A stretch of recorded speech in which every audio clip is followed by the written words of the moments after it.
হাদিসে, মান আকরামা শাহরাল্লাহ রমাদান আকরামাল্লাহু তাআলা বিল জান্নাহ ওয়া নাজ্জাহু মিনান নার। মান আকরামা শাহরাল্লাহ রমাদান আকরামাল্লাহু তাআলা বিল জান্নাহ ওয়া নাজ্জাহু মিনান নার। নূরে মুজাসসাম হাবিবুল্লাহ হুজুর পাক সাল্লাল্লাহু আলাইহি ওয়াসাল্লাম তিনি ইরশাদ মুবারক করেন, যে ব্যক্তি এই রমাদান শরীফ মাসকে সম্মান করলো, আল্লাহ পাক তাকে সম্মানিত করেন কিভাবে?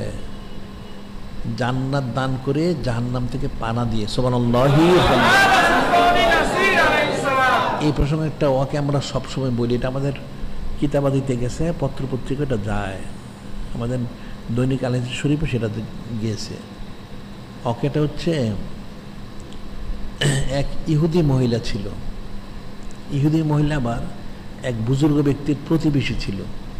এক ইহুদি মহিলা, সে এক বুজুর্গ ব্যক্তির ওনার প্রতিবেশী। ইহুদি মহিলা যখন মারা গেল, মারা যাওয়ার কয়েকদিন পরে ওই বুজুর্গ ব্যক্তি স্বপ্নে দেখলেন ওই ইহুদি মহিলাকে সে জান্নাতে বিচরণ করতেছে। উনি তো আশ্চর্য হইলেন, আশ্চর্য বললেন, ইহুদি মহিলা তুমি কি করে জান্নাতে গেলে? তুমি না ইহুদি ছিলে? কারণ দিন ইসলাম আসার পরে সব তো বাতিল ঘোষণা করা হয়েছে। আল্লাহ পাক ঘোষণা করেছেন, হুয়াল্লাযী আরসালা রাসূলাহু বিল হুদা ওয়া দীনিল হক লিযুরা দ্বীনি কুল্লি কাফা বিল্লাহি শাহিদা মুহাম্মাদুর রাসূলুল্লাহ সাল্লাল্লাহু আলাইহি ওয়াসাল্লাম। আল্লাহ পাক ঘোষণা দিয়েছেন, সেই মহান আল্লাহ তিনি সত্য দিন হেদায়েত সোনার হাবিব মাহবুব নূরে মুজাসসাম হাবিবুল্লাহ হুজুর পাক সাল্লাল্লাহু আলাইহি ওয়াসাল্লাম ওনাকে পাঠিয়েছেন।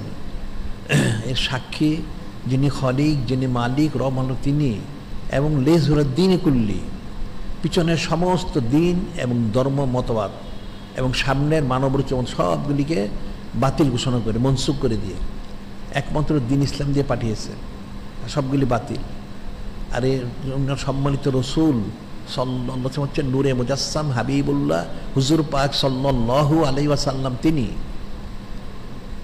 বললেন, তুমি তাহলে ইহুদি, তুমি কী করে জান্নাতে গেলে? তখন ইহুদি মহিলা বলল, হে বুজুর্গ ব্যক্তি, আসলে কথাটা সত্যই, দিন ইসলাম আসার পরে সমস্ত দিন এবং ধর্ম যা ছিল মতবাদ সব বাতিল হয়ে গেছে। তখন সে কী করে বেহেশতে গেল?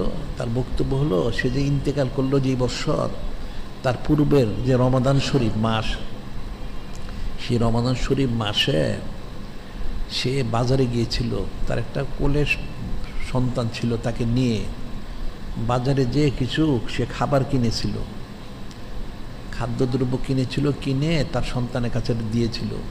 তো বাচ্চাটা তো কোলের শিশু, সে তো আর কিছু বুঝে না, সে খাবারটা পেয়ে খাওয়া শুরু করেছিল এই রমাদান শরীফ মাসে বাজারের মধ্যে প্রকাশ্যে। তখন ইহুদি মহিলা বলল, এটা আমি দেখে আমার বাচ্চাটাকে একটু আস্তে করে আঘাত করে বললাম, হে সন্তান, এটা তো রমাদান শরীফ মাস, মুসলমানদের সম্মানিত মাস, এই মাসকে সম্মান করতে হয়, এই মাসে প্রকাশ্যে দিনে খেতে হয় না, তুমি খেও না বলে তার খাবারটা আমি নিয়েছিলাম। এই কথা বলে আমি এই রমাদান শরীফ মাসকে সম্মান করেছি। আমি আমার বাচ্চার শিশুর কাছে খাবারটা রেখেছিলাম, বাচ্চারা তো খাবার পেলেই খেতে চায়, সে খাবার শুরু করেছিল, আমি তখন তার থেকে একটা আস্তে করে আঘাত করে খাবারটা নিয়ে বললাম, হে বাচ্চা শিশু, তুমি তো জানো না এটা রমাদান শরীফ মাস, মুসলমানদের সম্মানিত মাস, এই মাসকে সম্মান করতে হয়, এই মাসে প্রকাশ্য কিছু খেতে হয় না, এটা বলে আমি খাবারটা নিয়েছিলাম।